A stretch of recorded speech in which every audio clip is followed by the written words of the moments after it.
Би үгэл хэлье. Асуулт ч яах вэ? Хин гэдэг хүн гинэ?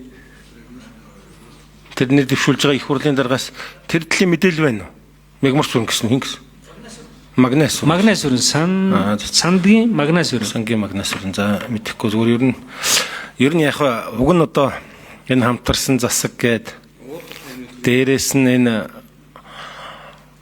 яг энэ төр засаг энэ авилгалтай энэ төсвийн хулгайтай янз бүрийн юмтайгаа тэмцэе гэж байгаа бол уг нь энэ санал болгож байгаа усудаа цөөнхөөсөө эсвэл хамтарч байгаа одоо ардчсан навч одоо цөөнх гэх нь ч одоо хаашаа хамтарсан засагт наараа цөөнх юм уу? Дандаа ингэж явахгүй уг нь тэгж өгвөл их зүгээр юм байгаа шүү дээ. Аудитынхаа даргыг, авилгалтай тэмцэх газрынхаа даргыг эдгээр л уг нь бол сөрөг хүчин гэдэг юм уу цөөнхтөө өгөх юм бол жинхэнэ утгаараа авилгалтай тэмцэх, энэ төсвийн хулгайтай тэмцэх хүсэл эрмэлзэл байна гэж харагдах юм байна. Тэгээ яг нэг магнас өрн гэдэг хүний нэр ороод ирж байгаа юм байна. Миний саналыг бас цааш нь протокол тэмдэглээд үлдээч чинь үз.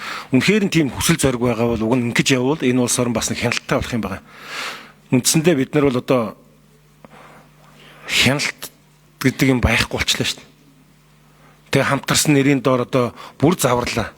Уг нь ч одоо хамтарсан гэд хяналтынхаа менежерүүдийг тэр төрийн өмчт компаниудынхаа менежерүүдийг өгөөд байгаа бол тэр авилгалтай тэмцэх газар тэр аудитынхаа даргуудыг яагаад юу яаж болохгүй гэж ардчснаа санал болгож болохгүй гэж үүнийг би бас протокол тэмдэглэж үлдээхийг хүсэж байна.